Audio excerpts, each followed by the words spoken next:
Good evening and welcome to the fourth session of Monon. We are very, very happy to have with us this evening Professor Nandini from Leicester. Welcome to the show, Professor Chakraborty.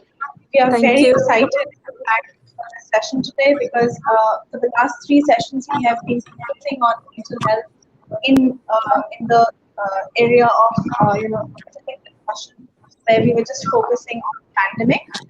But today, I think we are venturing beyond the pandemic and we are focusing on mental health in general. And the topic for today is emotional distress versus mental illness and where are the boundaries. So this question personally has always intrigued me, and I think I share this curiosity with a lot others of our generation who do not regularly work with mental health. We have very lopsided ideas about what are brain nutrition, where is the very thin line separating them. Yes, so many others like me, we are all looking forward to the session. So without further ado, I will pass on the stage to Professor Chakraborty. Thank you so much for joining us again this evening. Thank you very much for that kind introduction, Shinjini, and it's a pleasure to be connecting with people on a topic which is very close to my heart. I'm a consultant psychiatrist in the NHS based in a mental health trust in Leicester, as you heard Shinjini say. And the context, the idea for this talk came gradually over years in my 11 years as this team. Before I start sharing my slides, let me give you that story, that context. So I work in a team which is called an early intervention in psychosis team. Psychosis is my bread and butter. So I see a lot of seriously mentally ill people. Schizophrenia and bipolar affective disorder is a common diagnosis amongst the caseloads that I have responsibility for. And often I would find families completely bewildered at what is happening to their loved ones. And though there is a lot of talk about mental health awareness, I realized over the years that most of the focus is on depression, anxiety, and perhaps common mental health issues. People still have relatively less to no information about serious mental illness. And so when it strikes, thankfully, much rarer than common mental health issues, families are left in feeling very helpless, feeling very guilty, questioning themselves about what happened. And it's a very frightening experience for patients. So my talk today basically takes you through some common boundaries. And I'm not going to talk only about psychosis. I'm going to talk about a couple of other boundaries as well. And I think COVID has brought this more home to us, that we've talked so much about mental health awareness in COVID. We've talked about taking care about ourselves. And perhaps this is the time to use that consciousness to talk broader about mental health issues and diagnoses than we ever have before. So give me 2 seconds to start sharing my screen.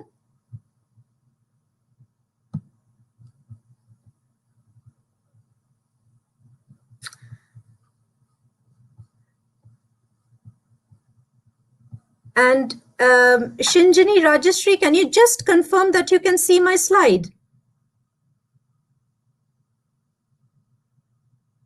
Just give me a confirmation because I can't see you.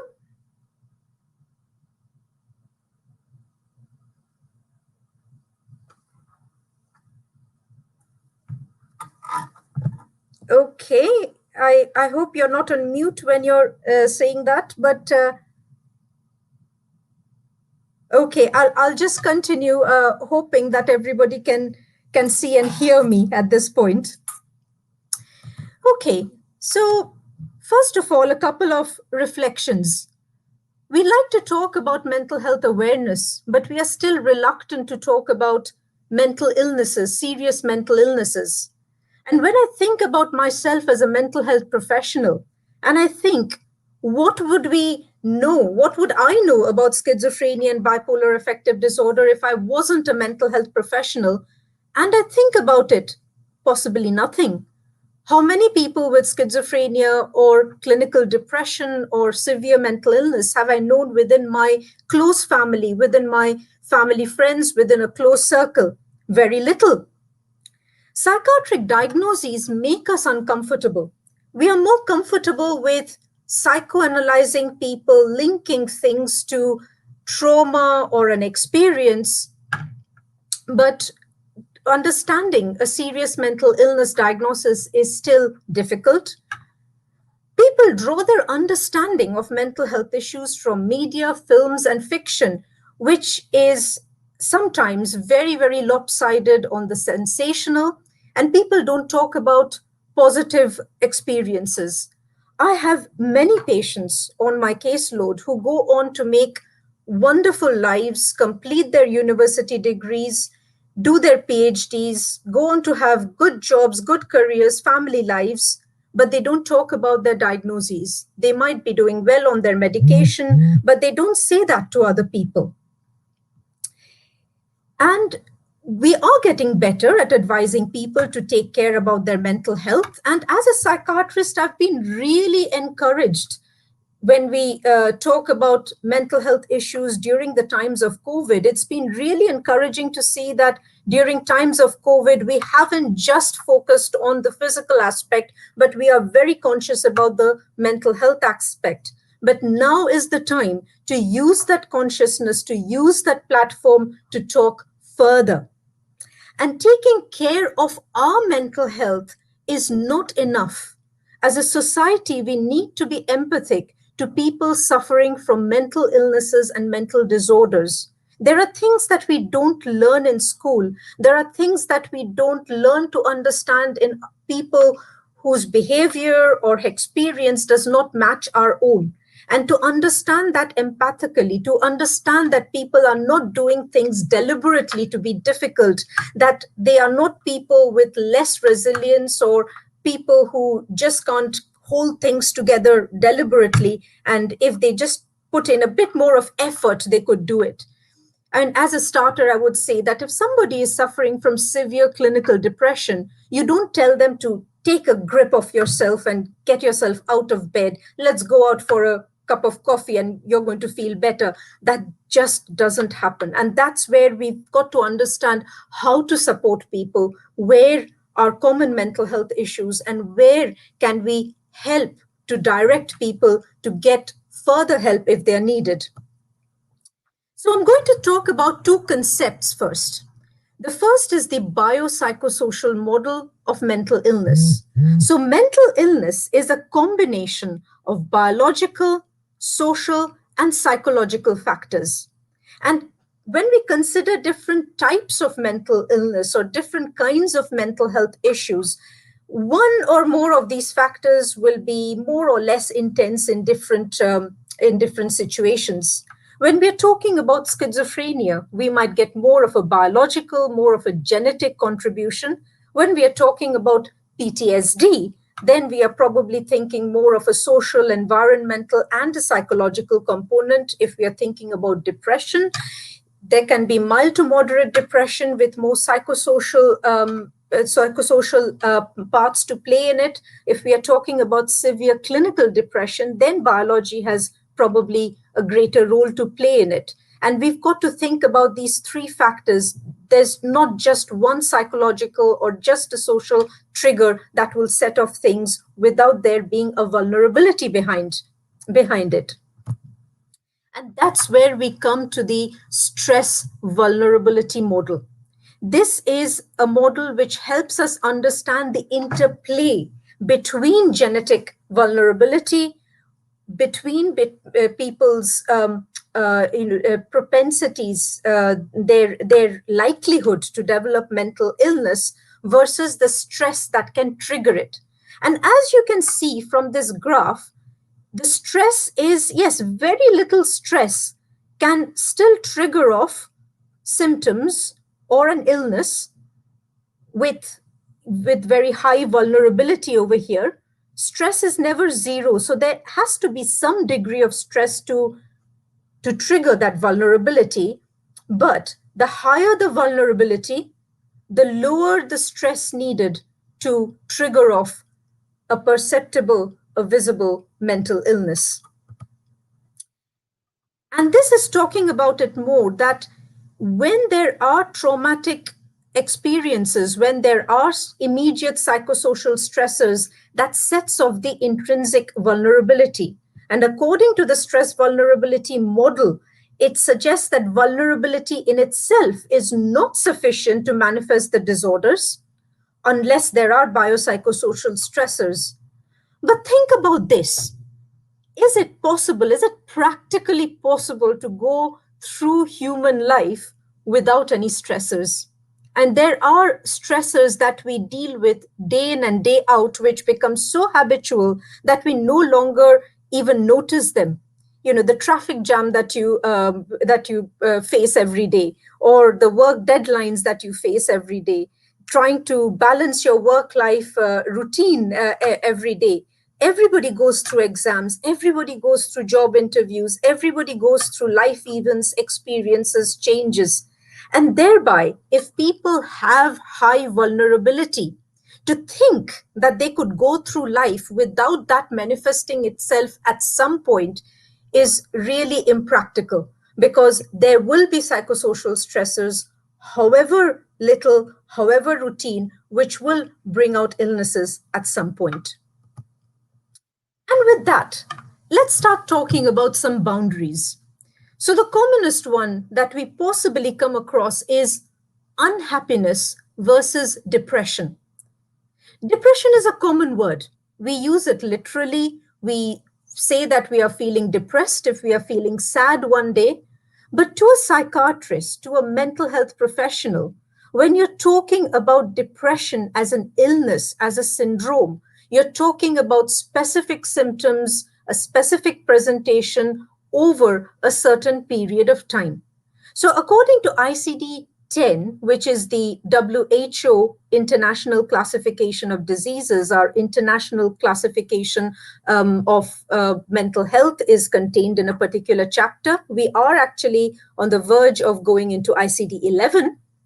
But what ICD-10 describes is it's got to be a 2-week persistent change in mood. So one day of sadness does not equate to depression. A 2-week persistent change with at least 2 of the 3 core symptoms: low mood, reduced energy, loss of interest, and enjoyment. And along with these core symptoms, 2 out of 3 at least, people can have a combination of 3 or 4 of the other symptoms which are listed over here.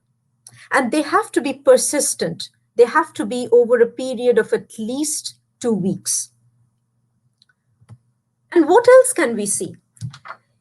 It's a change from baseline personality and activities. So somebody who was never quite active, you don't expect them to be depressed throughout their lives.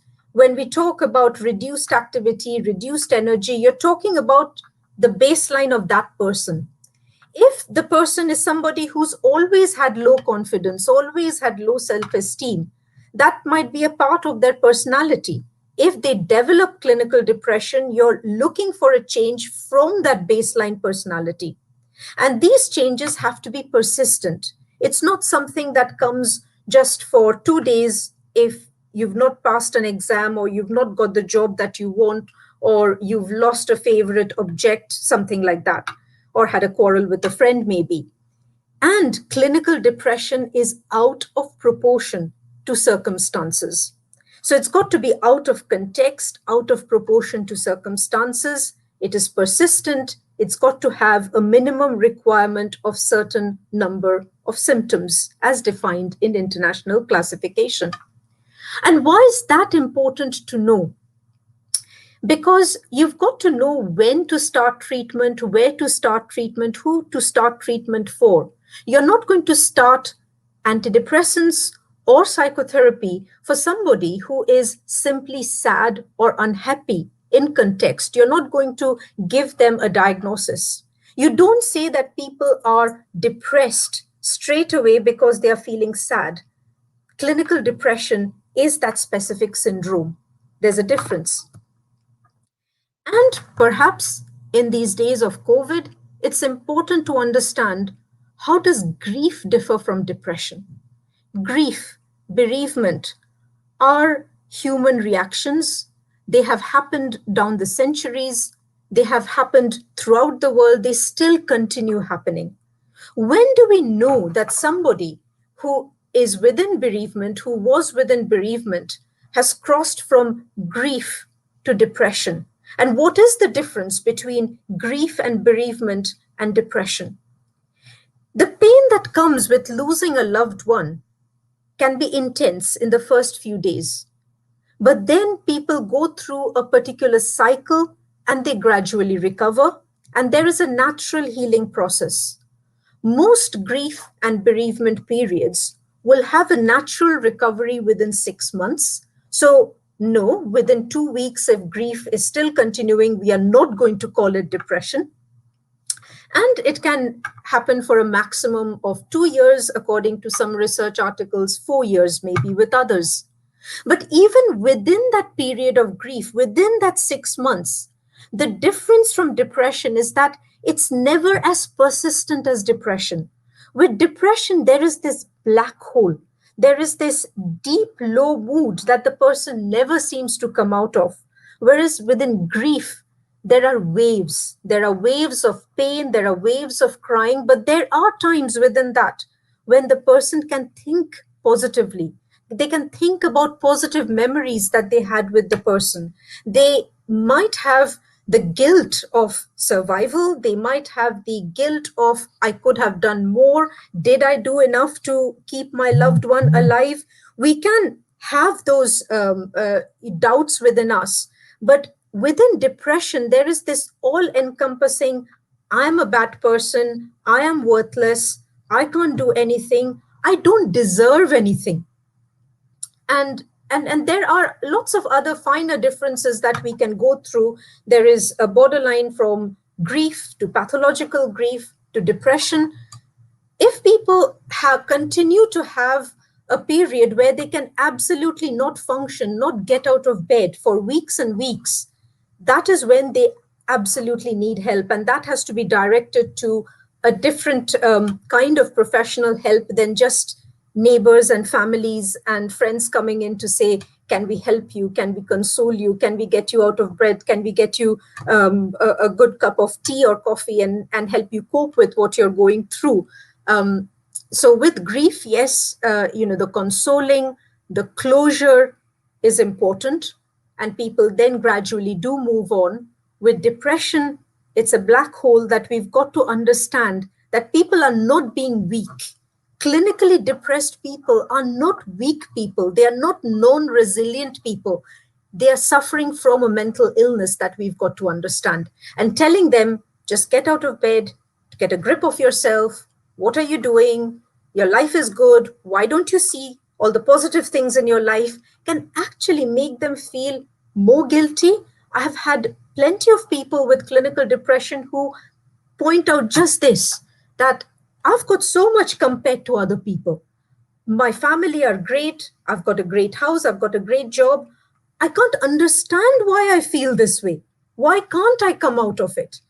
And thereby to understand their feeling, to acknowledge their feeling, to reassure them that with the right treatment and support, this will pass. Depression is not a lifelong episode that continues, that with the right help, and to encourage them to seek that right help without the fear of stigma is the best thing that you can do. And thereby, just another word about unhappiness. It's proportionate to circumstances, it has context, and the mood still fluctuates. So, okay, you've not got the job that you want, but at the same time, you're starting to look for another job. And if you get another interview within the next week, your mood lifts. You can still go out to have a meeting with your friends and feel better when somebody passes a joke or you have a good chat. And it is self-limiting. Person can still have positive outlook on some aspects of their life. It's not the black hole like depression. Moving on from depression, I thought, what else could I bring to this audience to talk about where there might be gaps in knowledge and understanding. And I thought I'd talk about a rather controversial area, attention deficit hyperactivity disorder, or ADHD, as it is known shortly. There are many skeptics about ADHD. It gets a lot of bad press that this is mislabeling hyperactive, naughty children. Of course, children are going to run around the classroom. What's the problem with that? Why can't we just take it as normal? But the thing is, ADHD, again, like that difference between unhappiness and depression, there is a difference between just an active, naughty child and ADHD.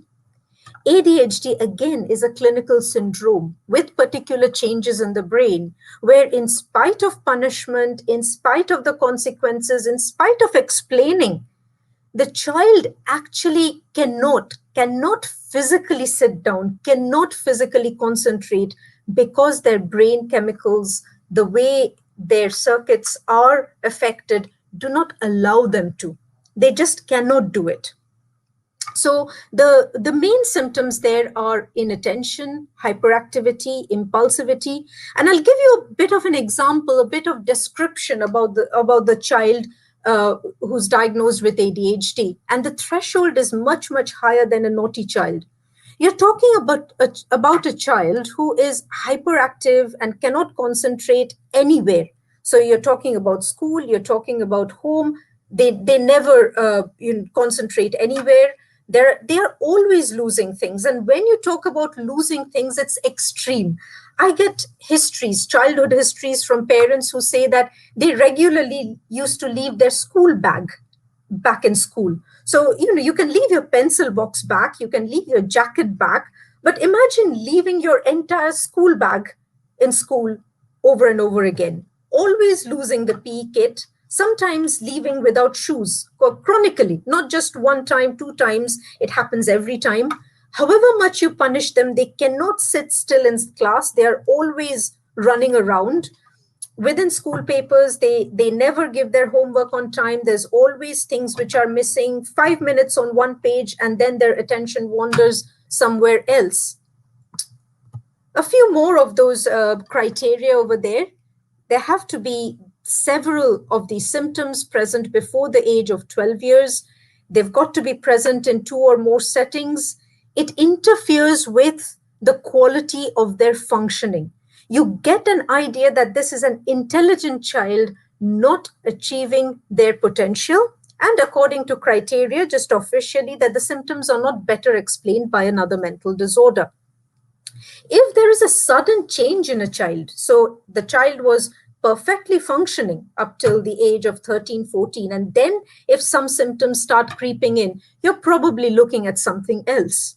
But if this has been the constant way in which the child has functioned or presented from childhood before the age of 12 years, then you might be looking at ADHD.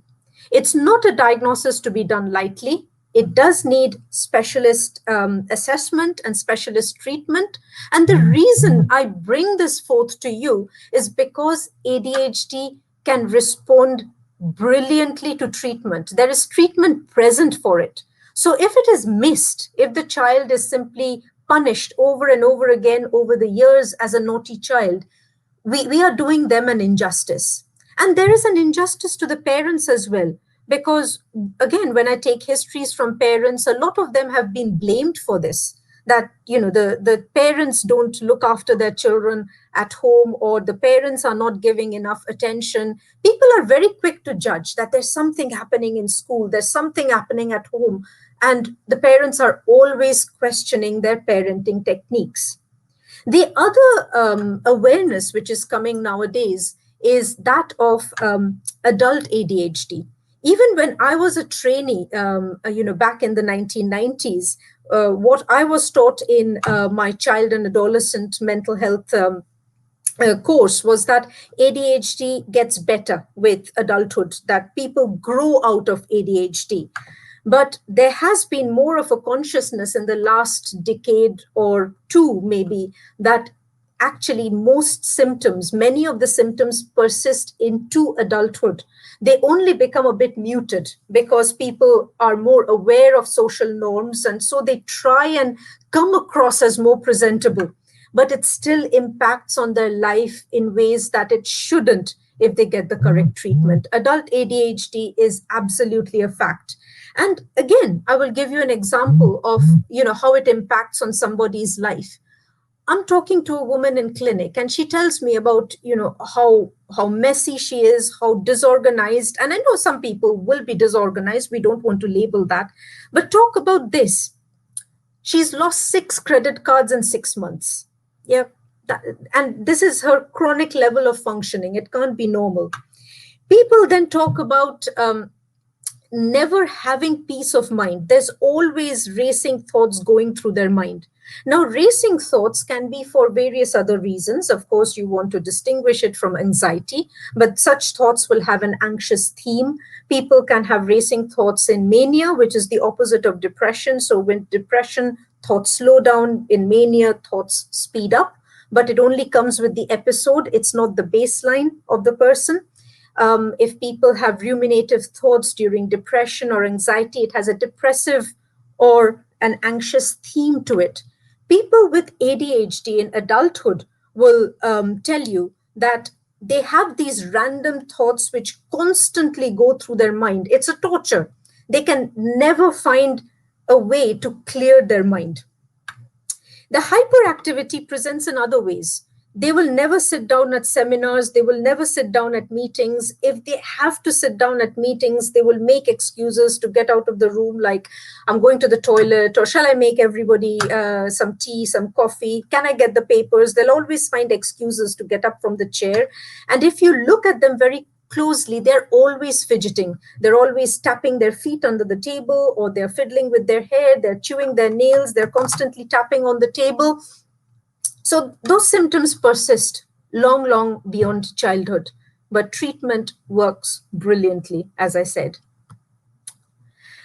And another condition, now moving on, we've talked a bit about, disorders in adulthood. We've talked about, one of the misunderstood situations in children. So let's talk about old age and dementia. And dementia is not just aging forgetfulness. Everybody gets more forgetful with age. That is accepted. But dementia is, again, a real illness. It's not just common aging. And I'll give you an example over here. My slide here has the criteria again from alzheimers.org.uk, and you can go on the website and have a look at them. But it's, again, the person's symptoms are bad enough to significantly affect their daily life. It's not just a minor irritation. So now and again, all of us forget names. But imagine forgetting the name of your children. Imagine forgetting the name of your parents or your siblings. That's the kind of forgetfulness we are talking about. That's not just normal aging. People can lose their way, become confused at some time, but imagine losing your way within the house that you have lived in for 30 years. People can, lose concentration, but, they are chronically leaving the door open, leaving the hob open. There is a safety issue over there. But the point is that if dementia is irreversible, if dementia is progressive, then why should we diagnose? Why should we identify it? What difference does it make? And the difference is that there are some medications which can slow down the process and give the person and their families a few more years with quality of life. They can give them time to wrap up their affairs, make a will, pass on power of attorney. At least they know what is coming and they can prepare for it. And that education is very important. And then lastly, I want to talk about a group of disorders, psychosis. As I said, that being an early intervention and psychosis consultant, how could I not talk about psychosis? And I'll describe the common scenario that I see often, over and over again. So take this, a young person, maybe in their early 20s, lovely family, always close to their siblings, to their parents, happy-go-lucky, intelligent, going to university. Everything seems absolutely fine. Life is going on as usual. And then the family start to see some changes. Suddenly, this person is becoming a bit withdrawn. There's reports of performance not quite keeping up with their usual level in university, perhaps failing a few exams here and there. The person is spending more and more time in their own room, not talking to friends, not talking to family. It can seem very much like depression in those early days. Nothing to distinguish.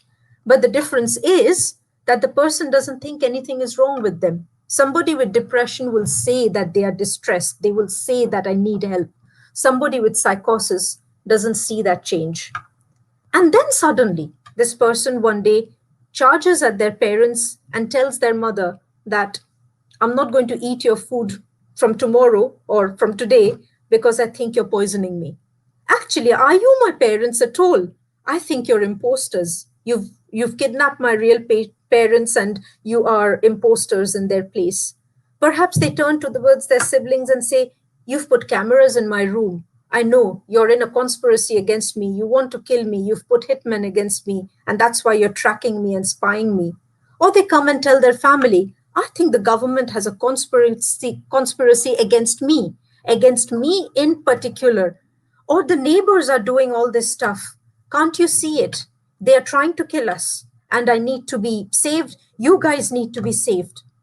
And suddenly, this family who have never actually understood what psychosis is, what schizophrenia is, what delusional disorder is faced with this young, intelligent, otherwise well functioning person from 3 months ago, suddenly relaying to them a set of really bizarre beliefs which seem to have come out of nowhere.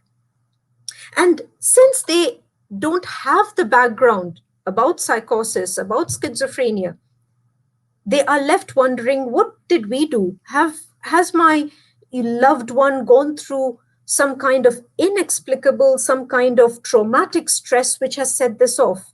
If the delusions are against the family is left wondering, have we done something to anger them, to pain them, which is coming out in this form? But actually, schizophrenia is a very biological illness. It's common across all classes and cultures. It can happen in any gender. It mostly it occurs in teens to 20s, is the usual starting of time, but it can occur at any age. We do see some late onset schizophrenia in 40s and 50s as well. It's a very frightening illness, but nobody's to blame for it. It can happen to anybody, and that's the way that we've got to accept it. So there are myths. Schizophrenia literally is taken from a Latin term which means split personality. It's a complete misnomer. It's got nothing to do with split personality. Schizophrenia is the most severe type of psychosis.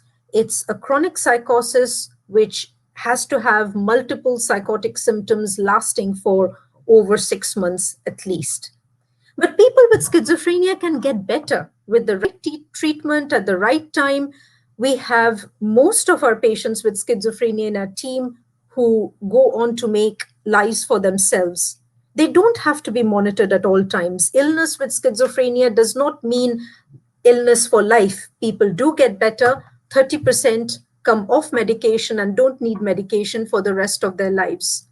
People with schizophrenia are no more dangerous than any other criminal out of the, or they are not dangerous in their in the incidence of dangerous acts amongst them compared to general population. More crimes are committed out there by criminals with no history of mental illness than they are with schizophrenia.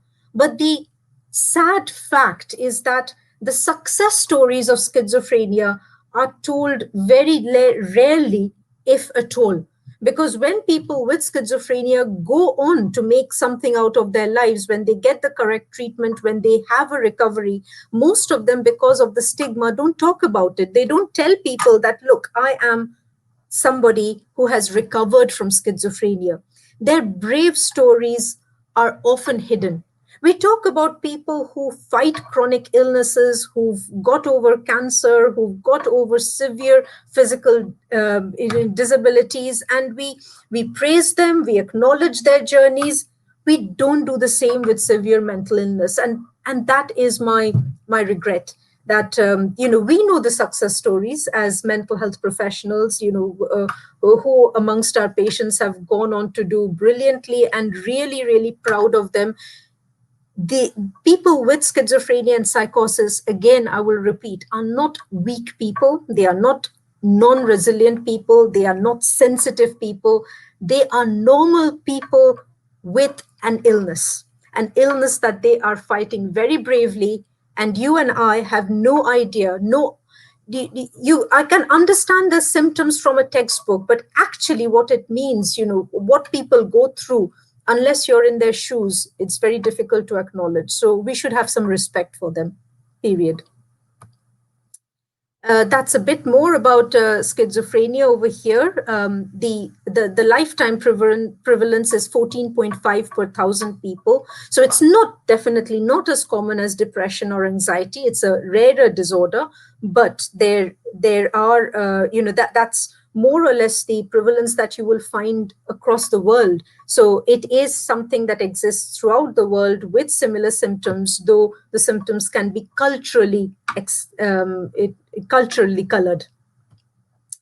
So the key messages I want to tell you are, we've got to make that distinction between who has mental health issues needing support, some tender loving care from family and friends, versus who is mentally unwell, who has an illness. And again, amongst that illness, there are some people who will need psychotherapy, talking therapies, and there are some people who will need medication. Sometimes people will need a combination of both. It's a bit like, if you are having, not feeling as physically fit, if you're feeling tired, it might be that you've just not had a good night's sleep, or you've been working too hard, or it might be that you have hypothyroidism. So, by trying to have that work-life balance, if that is the reason for your fatigue, yes, you can get rid of your fatigue like that. But if you have hypothyroidism, you need treatment for that. Otherwise, your tiredness is not going anywhere with the best lifestyle change. Not everybody going through a difficult time needs counseling. We shouldn't medicalize everything. Not everybody having a low day is suffering from depression, at least not in the clinical sense. But when people suffer from clinical depression, they cannot simply pull themselves together with advice. They need more professional help than that. A good work-life balance and healthy practices can help common mental health issues, but it does not cure or prevent all mental illnesses. So what you can do is support people as you would do in human kindness. I think people are very quick to judge, very quick to assume, very quick to try and psychoanalyze, and we should stop psychoanalyzing everybody. I don't do it as a psychiatrist. I wouldn't advise anybody to do it. Understanding is okay, but all mental illnesses will not have a perceptible and identifiable journey towards it. We've got to understand that there can be a genetic load. Don't rush into these conclusions to blame families or people for their mental health. And at the end, the biggest one, don't stigmatize. Mental illnesses are as real as physical illnesses. There is a lot of variation. People who fight mental illness are brave people doing a great job, and you can only support them. So that's the end of my presentation. I'm going to stop sharing my screen. And back with you, Shinjini. Happy to take questions.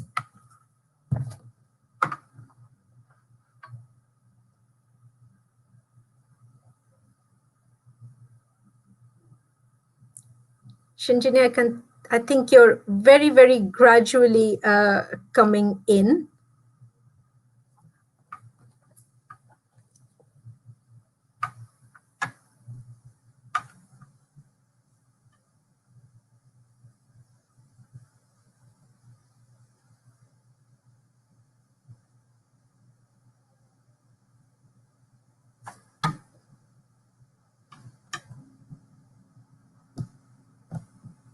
Okay.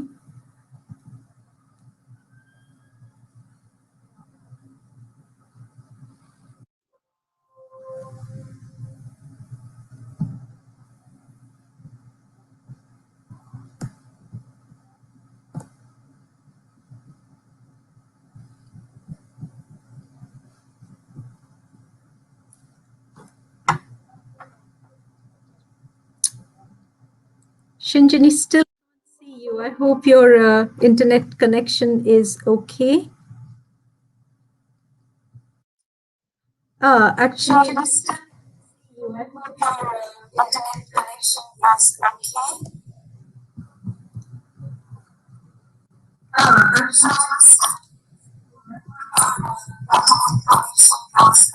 Okay. Okay, guys, what I'm trying to do over here uh, is trying to monitor the YouTube as well.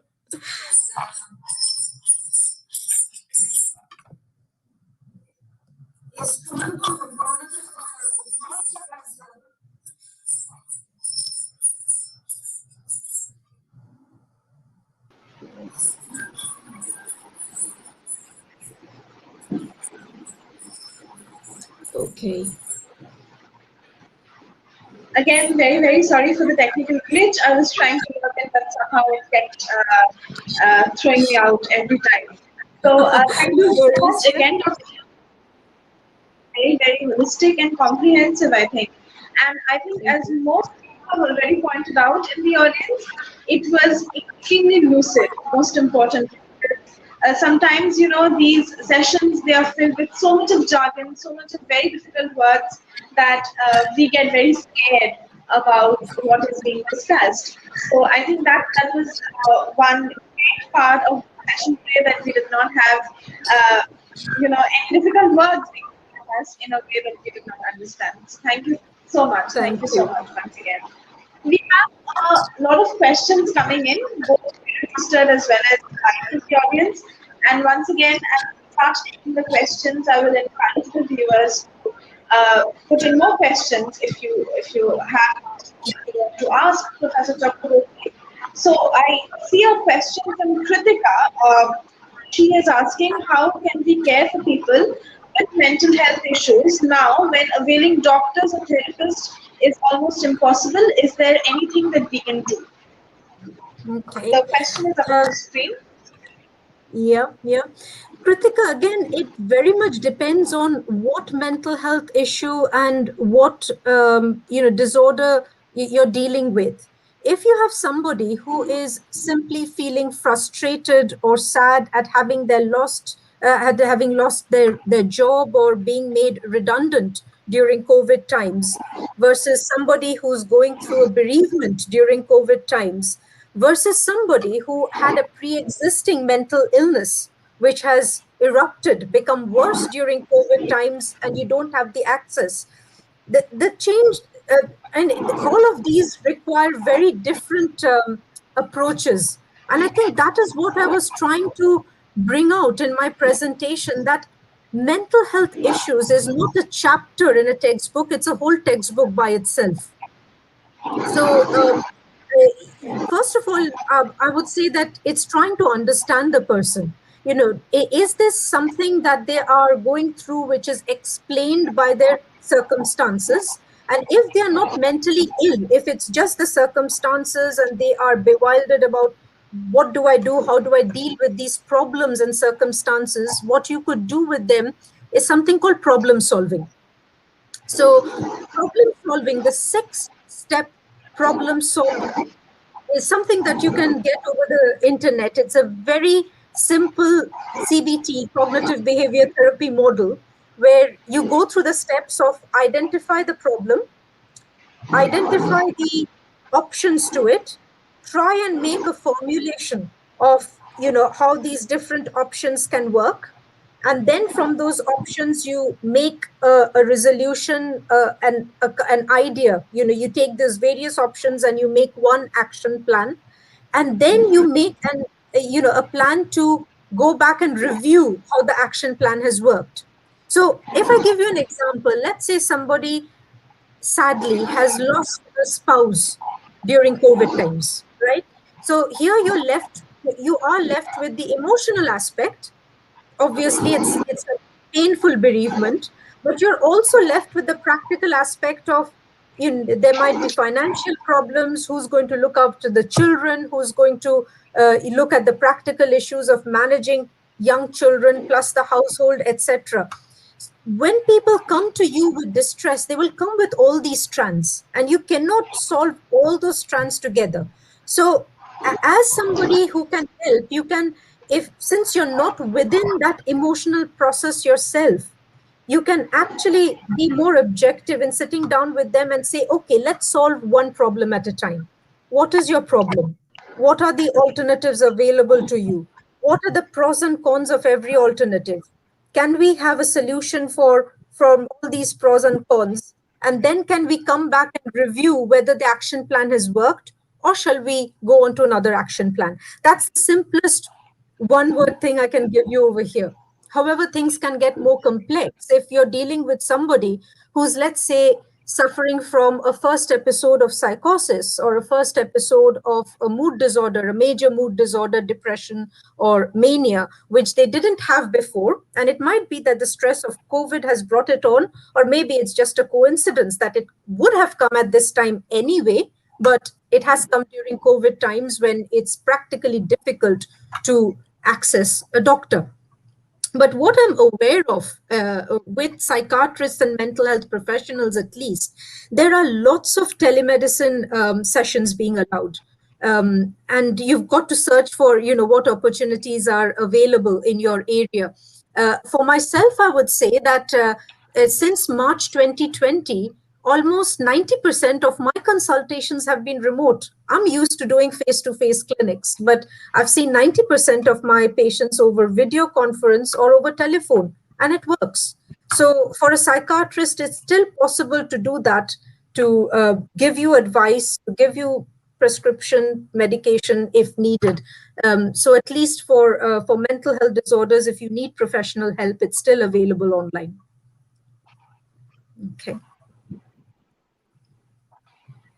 Right, absolutely. We have another question from Harinanka Chakraborty. I hope I'm pronouncing the name right. We read many motivational books and keep learning about mindfulness to be mindful or motivated always, but unable to apply those changes in our life. And what is the main key to apply those properly? Okay, and what is the changes in our life? So again, I would go into the problem-solving model over here, Harinanka. I mean, reading that over there, you've already brought up a problem, isn't it? That you've read you've read the book, you've read the ideal options, you've read the ideal advice, but the problem is that you're not able to apply those changes. So why is that problem? Is that the main problem? Or are there root problems over there? And the root problem might be that what is advised is not relevant to you. If somebody, for example, tells me, I love walking. Yeah. So if everybody tells me that, go for a morning walk, or if I give somebody advice, go for a morning walk, that's fine. That's relevant to me. But there might be somebody whose routine is not to get up early from bed. And that's fine. People can have different routines. Now, if you try and force on them something which doesn't fit in with their lifestyle, which isn't something that comes to them naturally, then obviously it's not going to work. So maybe some of those motivational books that you're reading, Harinanka, are not with the ideas that that you like. So you've got to find something that you like, which is tailored to you. And the problem with a lot of motivational books might be that this is something that the author likes, but just because the author likes them doesn't mean that the whole world is going to like them. We've got to be practical about that. Yeah. Right, absolutely. And I think this is a problem with many of the, the mental health sessions also that we have been attending for the last 1.5 years. We have Mm-hmm. been hearing a lot about problems and their solutions, but maybe a lot of times those solutions are very, very specific to maybe one particular group of people, or maybe just the person who's giving out those solutions in the first place, which is Yeah. why one-to-one sessions are of paramount importance. So maybe if you could also, before we go on to the next question, very quickly give out details on whether you hold personal sessions, and if you do, how would the members of the audience get in touch with you? I don't do personal sessions because I'm within a very specific system in the NHS with medical indemnity, which covers only my practice in the UK. But I could certainly put you in touch with somebody who who matches people to the correct therapist. This is a wonderful platform to do that. So what I'll do, Sanjani, after this session is I'm going to put you in touch with the right person. It's a platform called Matching Minds, and it's run by a great lady called Bela Prasad. I've been in touch with her, have had some advisory kind of sessions in terms of how the platform can work. And basically, the concept in Matching Minds is you go on the platform and you put forward your needs, your profile, and Matching Minds then tries to match you to a therapist who is suited for you. And you can hear stories about, there's nothing such as a brilliant therapist. It's just the correct therapist. Even within our team, I've seen that, there are some patients who will be in all praise about a particular therapist, about how greatly they worked for them. And then another patient will come across and say that was rubbish. And that's just because the relationship between a therapist and a patient is very particular, very tailored. So yeah, Matching Minds for you, and that is a worldwide platform. In fact, recently Bela has started work in India, and she is recruiting psychologists, counselors from India, from various sources, and she keeps her database of psychologists and counselors very high quality. So if you go through her platform, it sounds like I'm advertising for her, but all in good faith and good mind. She does keep a very high quality of qualification, so that you know that the person that you're going through has the right expertise. Because what does happen, and we've got to accept, is that people can go to a 10-day course and then call themselves a counselor, and there are people who then work for 5 years to become a counselor, and there's a difference between the two. So yeah, I'll put you in touch with her, Sanjay. You can share the information with the group on the YouTube chat later on.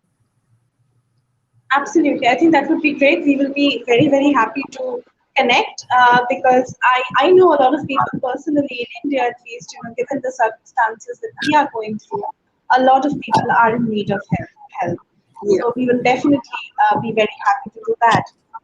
The next question is from Adarsh, and he has a very specific question. The lockdown has affected my social life and somehow turned me depressed. How shall I overcome this? And he said that he was a very social guy before the pandemic. Okay. And here again, Adarsh, I'm not going to go into a mental state examination as psychiatrists do to try and delineate whether you are frustrated and unhappy or clinically depressed. We are not going to do that in public over here. And it looks like you still want that socialization, that motivation, that drive is still in you. Now, there has to be a distinction between whether you have developed clinical depression, I don't know, or whether you're simply feeling frustrated at the restrictions. And once the restrictions are lifted, you will go straight back into your socializing. And this is just the point where I say that, I'm not going to give you a one size fits all answer about, if you've lost your social skills, this is exactly what you should do, and that is going to bring you out of it. I think the simplest answer I can give is for, people who love socialization, parties. If the physical contact is not possible, the online Zoom parties and MS Teams, and at least talking to people, are the best that we can do under the circumstances. And then, as things start to lift, take the opportunity, take it safely, follow the rules, but with social distancing and masks, it's still possible to at least meet people, to have a bit more of a human contact. So I hope things work out for you, Adarsh, in that way. We had one question during your presentation, so we'll quickly take that before going to the pre-registered ones. So, Okay. Chakraborty, again, I'm not sure if I'm pronouncing the name right, has asked you to very briefly maybe explain the concept of personality, borderline personality disorder. Borderline personality disorder. Again, a very, very emotive topic, a very controversial topic.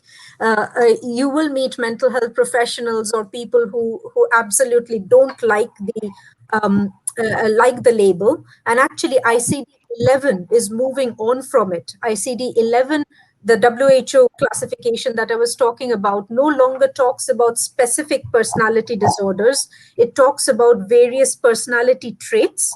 So the earlier concept was that there are a cluster of symptoms which fulfill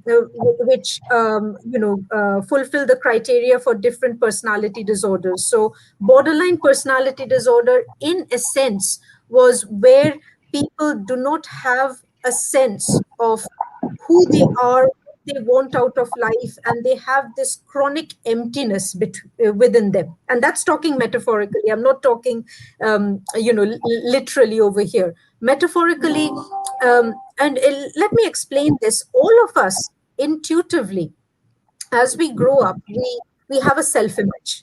We see ourselves as a particular kind of person. We develop plans for our future. We want to do something out of our lives. Then as we grow up, we see ourselves as, perhaps a bit more career orientated or home orientated or friendly, or introverts or extroverts. And if you ask somebody to explain their personality, they'll do it. They'll explain what they want out of life, etc. People with borderline personality disorder don't have that sense. It's an emptiness that they're always trying to fill. Nothing makes them satisfied. Nothing seems to give them that proper sense of purpose in life. And so the external manifestation, the external behavior that you see, is that they go through tumultuous relationships, very up and down relationships, impulsivity, taking rash decisions. There's a lot of self harm, and sometimes the self harm can lead to suicide. Sometimes it is simply cutting themselves to feel the pain, because nothing else seems to give them that connection, that feeling towards life. They also describe mood swings, and that often has to be distinguished from bipolar affective disorder, which has very discrete episodes. Whereas with borderline personality disorder, it is happy in the morning, sad in the evening, and the fluctuations go on. And their mood can change. High tempers, small things, trigger of things. You'd find lots of disturbed relationships, difficulty to sustain jobs, difficulty to sustain relationships. So when you look at the life history, there's a lot of chaos, and that chaos comes because they don't have that internal stability of who they see themselves as a person. And as the name suggests, it's a personality disorder. So it's not an illness. You would call it a mental disorder. And there is, again, more neurobiological research specifically looking at brain circuits and chemicals which are out of average, which can lead to these disorders. So it's not, again, somebody just deliberately being difficult, but childhood trauma plays a huge part in it as well. Most people have difficult relationships with their parents, and that history of childhood abuse in different forms, which can lead to borderline personality disorder. And that again can be conceptualized as when people in childhood have these traumatic experiences. it does impact on their self-image at a very formative age. And whether you want to look at it and in a psychological sense, or you look at it in a neurobiological sense, when the synapses of our brain are forming in a very fluid form, you can look at it either way. But the result is borderline personality disorder. Thank you. Thank you so much, Dr. Chakraborty. If we may please move on next to the pre-registered questions. We have 3 anonymous questions. The Sure. first one is, if I get triggered by certain words in public due to my PTSD, how do I keep myself calm and composed? How do I stop it from ruining my whole day? Okay. Now, one of the features of PTSD is that cues will set up anxiety, flashbacks. People try and avoid things which remind them of the traumatic event. And that's one of the features of PTSD. And for that, again, I can't give a one-line advice of, how you go about it. It has to be, in general, in-depth treatment for PTSD. And the treatment for PTSD, again, can be a combination of specific psychotherapies and medication if and when needed. If there are particular names which are, or particular words which are triggering off those flashbacks or anxiety, then it's about looking at cognitive behavior therapy, where you could be perhaps challenged with these words and within a safe environment to get gradually used to them of sorts. That's a simple way of explaining it. But I wouldn't suggest a self-help mechanism. If you have PTSD, if you have a diagnosis, then get professional help for it. Don't suffer on your own. Don't think that you've got to do this on your own. That's the other thing about mental health issues and mental illness. When you read self-help books or motivational books, or when people come and tell you do this, do that, when people are severely ill, they are left with this sense of, oh, I've got to follow that advice, or I've got to do it. If I don't do it according to that advice, I'm a failure. Yeah, I'm in some way a broken person, or I am in some way incapable. People are giving me so much good advice and I can't follow anything of it. If you can't follow it, if it is a problem, if that is part of your disorder, there is absolutely no shame and no stigma in getting professional help for it. I mean, it's the same analogy I would give about having tiredness due to hypothyroidism and having tiredness due to a poor lifestyle. Yes, poor lifestyle, you can correct yourself, but if you've got a diagnosis, you're not going to try and cure hypothyroidism on your own. If you're not going to try and cure hypothyroidism on your own, or asthma on your own, or diabetes on your own, then if you have a mental illness, it's no different. Seek help for it. Absolutely. Yeah. The next question is, I have a habit of overthinking a lot. I keep going over the same thoughts over and over again, and distractions don't work. Is there a way out? Okay. Right. I was waiting for the question to pop up, but I think I've heard it. Thanks, Shanjini. There's lots of things going through my mind when I hear that question about, how long has this been going on? And if, is this something which is part of your personality? Is this something that has cropped up, which is new? Is there a waxing, waning period? So at this point of time, again, I would say that, unless I hear more details, I'm not going to rush into giving you a one-line advice. If you have constant thoughts coming into your mind where distraction is not working, is this something that has come in recently due to a trigger which gradually will get better over time? Or is it something that has always been there and you've never been able to deal with it? Is it more deep-seated, which will need therapy or counseling? It all depends on those factors. And mental health issues and mental disorders are a complex, variable area where it's not just like giving you a DIY health technique, like take a walk in the morning, or have fresh fruit and veg, and your life's ills are going to be cured out of it. Just with those minor questions that I'm getting, the possibilities are so great, so variable.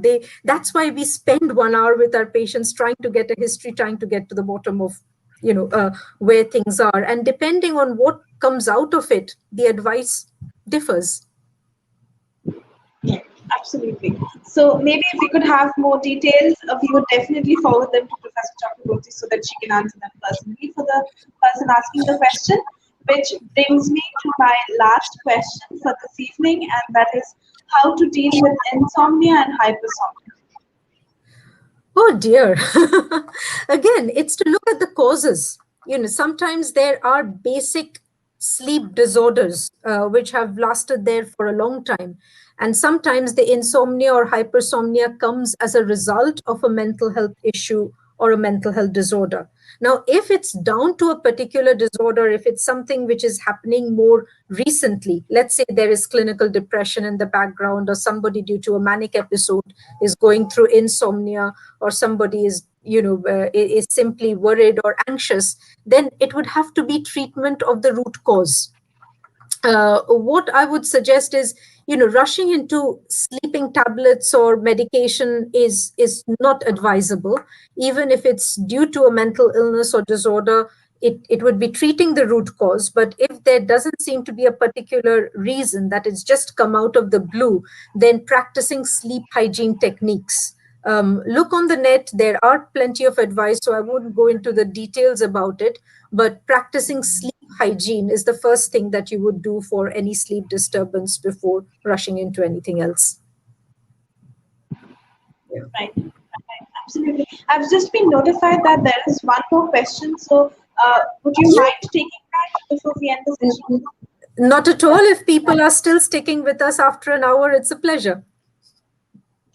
So, this question is from Shotodipa Gupta, and she is asking, how do you manage when people refuse to take clinical help for clinical depression, if any? Yeah, that's a difficult one. Yeah, with depression, usually people do take help. The problem that I come across with is when people have psychosis. That's the main scenario that I come across. I would say that, okay, let's consider somebody with depression does not want help. And that might be down to the stigma. I don't want to see a psychologist. I don't want to see a psychiatrist. I don't want to be considered as mentally unwell. And with them, perhaps it's gentle steps. It's, as a friend, as a relative, trying to talk to them about, look, if you are suffering, then, whose life is it at the end of the day? To try and again take them through the problem solving technique, again using that structure about, what's your problem over here? Are you feeling depressed? If that depression has been there for more than 2 weeks, it fulfills all criteria, there's no particular reason behind it. If there's a reason behind it, I don't have a job, fine, then let's look for a job. If there are no particular triggers, no particular reasons or situations that need to be changed, if it's just looking like clinical depression but the person does not need help, then it's again to look at the various options. And the options could be fine, you are going to put more structured activities into your day. What can we do with you? The approach has to be making a plan with the person. People always respond better to the CBT technique of Socratic questioning. That, what can you do? What will help you? What do you think you can do? Instead of being told, right, I think it's a good idea that you should start taking morning walks from tomorrow. I think it's a good idea if you start, changing your diet. People should come up with answers themselves. That's one technique that I can talk about. But ultimately, if people are ill, it's to lead them to getting the right help. The other technique that I can think about, and this is a very simple technique that we can talk about the time that we have. It's something taught to me by some respected colleagues, not something you'll find in a textbook as such, and we call it the hand technique. And the hand technique is a very simple psychosocial technique where you sit down with a person and you say, right, can you identify 5 people in your life that you can confide in, that you can trust, who you see as support. And the two lines on your hand, let these be two activities that you have lost due to depression or anxiety or any other kind of mental health issue. You've lost that routine. What are the two simple things that you can start doing? And that can be very simple. It can start with, somebody saying, I will start taking a shower every day in the morning because I've not showered and changed for 2 weeks. So two very, very simple thoughts over there. And then the lines at the bottom of our, on our wrist, it's two sayings, proverbs, something that can encourage you. So that can be something positive that we give to a person as a very simple technique to help. So hand technique, problem solving, trying to get to the bottom of the problem. Those are some of the techniques that I can just leave the audience with. Thank you so much once again. I cannot thank you enough for taking out so much of time in the middle of a very, very busy schedule to join us this evening. We are very, very grateful to you once again. We have almost reached the end of Monon, and I think if I'm not very wrong, we're going to wind up the sessions next week, the last session with Dr. Ravina. So we definitely hope that the audience will be joining us back for the session next Thursday as well. So thank you so much for joining us once again, Dr. Chakraborty. Thank you so much. Okay, thank you very much. Namaskar.